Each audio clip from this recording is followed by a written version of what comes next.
समस्तीपुर सहित पूरे देश में आज के समय में अधिकांश शहरों का प्राणवायु जहरीली होती जा रही है।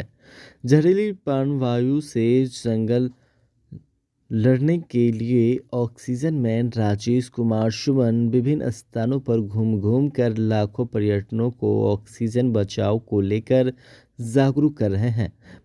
बताते चले कि ऑक्सीजन मैन पिछले 4 वर्षों से ऑक्सीजन बचाओ हरित यात्रा कैंपेन चला रहे हैं। ऑक्सीजन मैन अपने पेट पर पौधा और नाक में ऑक्सीजन मास्क लगाकर सांकेतिक डेमो के माध्यम से देशवासियों को चेतावनी चाह रहे हैं।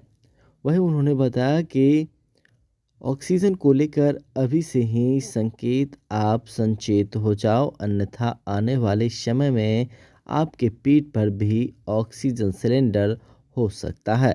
ऑक्सीजन मैन राजेश ने बताया कि आज हमारे देश के बड़े बड़े मेट्रो शहर जैसे नई दिल्ली, गाजियाबाद, कानपुर, पटना, मुजफ्फरपुर, समस्तीपुर, मोतिहारी, बेगूसराय सहित अन्य शहरों का आबो हवा जहरीली हो गई है। वहाँ की आबो हवा में PM 2.5 PM10 की मात्रा बहुत ज़्यादा मात्रा में घुली हुई है।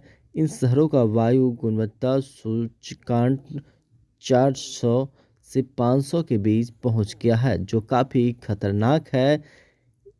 इन शहरों के लोग फेफड़ा कैंसर ग्रहण कर रहे हैं, जिससे लोगों को सुरक्षित होने के लेकर अधिक से अधिक पौधरोपण करना जरूरी है, जिससे ऑक्सीजन लेवल बढ़े और लोग सुरक्षित रह सकें।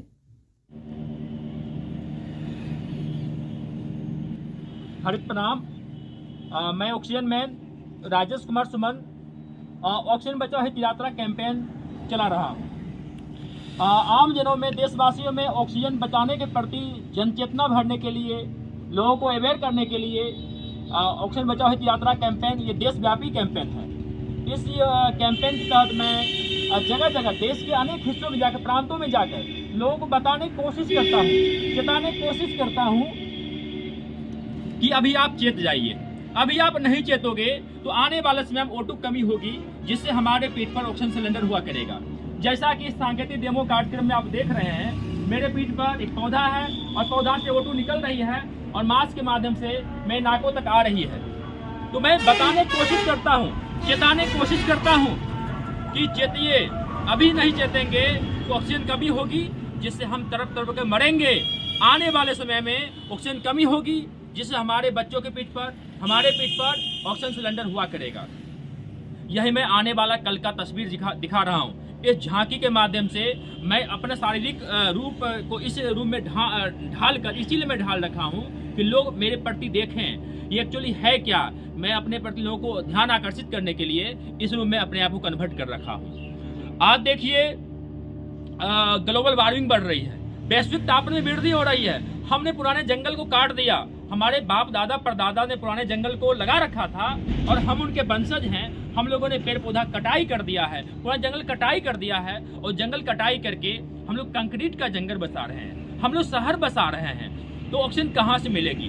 आज देखिए, बड़ा वाला ग्लेशियर जो है, हिमालय का जो ग्लेशियर पिघल रहे हैं और हिमालय ग्लेशियर पिघल रहे हैं और वैश्विक तापमान में वृद्धि होने से, और वो पानी समुद्र में जा रहा है। समुद्र का जलस्तर ऊपर उठ रहा है। समुद्र का जल ऊपर उठने से निचले तबके का जो शहर है जलमग्न हो रहा है। हमारा अंडमान निकोबार, लक्षद्वीप समूह, मुंबई, चेन्नई भी जलमग्न हो जाएगा आने वाले समय में। तो हमें चेतने की आवश्यकता है। नहीं चेतेंगे, हमारा पूरा दुनिया मतलब विलुप्त हो जाएगा। तो इसीलिए मैं इस ऑक्सीजन बचाओ हित यात्रा के माध्यम से जगह जगह घूमकर, नुक्कड़ पर जाकर, बाजार में जाकर, शहरों में जाकर मैं लोगों को अवेयर करता हूँ, बताता हूँ। अब रोड पर ही क्यों, इसके भी रोड पर घूमने के पीछे रीजन है। जब मैं किसी शादी समारोह में पहले जाया करता था, तो एक बार की बात है, मैं एक शादी समारोह में पौधा लेके गया था, तो मुझे उस शादी के बरमाला स्टेज से भगा दिया गया था। उनको चाहिए था चाइनीज उपहार, चाहिए था दिखावटी उपहार चाहिए था। मैं पौधा लेके गया तो पौधा देखकर मुझे भगा दिया गया, मुझे वहाँ तक खाना तक नहीं खाने दिया गया, मेरे आंख में आंसू आ रहे थे। तो मैं फिर घर पे आया, फिर रो रहा था रात में बैठकर कि मैं लोगों को समझाने के लिए पर्यावरण के प्रति मैं काम कर रहा हूँ, लोगों को कन्विंस करने के लिए मैं पौधा देने गया था, लेकिन लोग मेरी बात को समझ नहीं पा रहे हैं। तो फिर मेरे दिमाग में आया क्यों न लोगों को कन्विंस करने के लिए, बताने के लिए अपने शारीरिक रूप को इस रूप में मैं कन्वर्ट कर लूँ और लोगों के बीच जाऊँ। और तो मैं उसके बाद से मैं लोगों के बीच जाना शुरू कर दिया और इस कैंपेन का नाम रखा ऑक्सीजन बचाओ हित यात्रा कैंपेन। अब तक मैं कुल 65,000 किलोमीटर का यात्रा कवर कर चुका हूं और मेरा प्रयास है कि इंटरनेशनल स्तर पे, ग्लोबल स्तर पर इस चीज़ों को ले जाऊं। अगर सरकार भी इस चीज़ को ध्यान देती है, अपने स्तर से प्रमोट करती है, तो निश्चित रूप से लोग अवेयर होंगे और हमारा प्रयास है, हम तो अवेयर कर ही रहे हैं।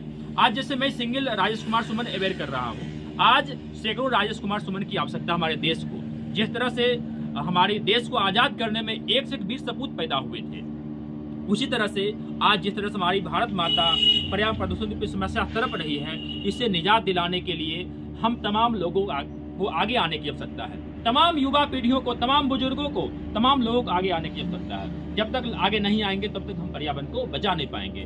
तो मैं लोगों से रिक्वेस्ट करना चाहता हूँ कि पेड़ लगाइए, सांसें हो रही है कम, आओ पेड़ लगाएं हम। सांसें हो रही है कम, आओ पेड़ लगाएं हम। बंजर धरती करे पुकार, पेड़ लगा करे सिंगार। बंजर धरती करे पुकार, पेड़ लगा करे सिंगार। पेड़ पौधे मत को नष्ट, सांस लेने में होगा कष्ट। तो मैं यही संदेश देना चाहूंगा।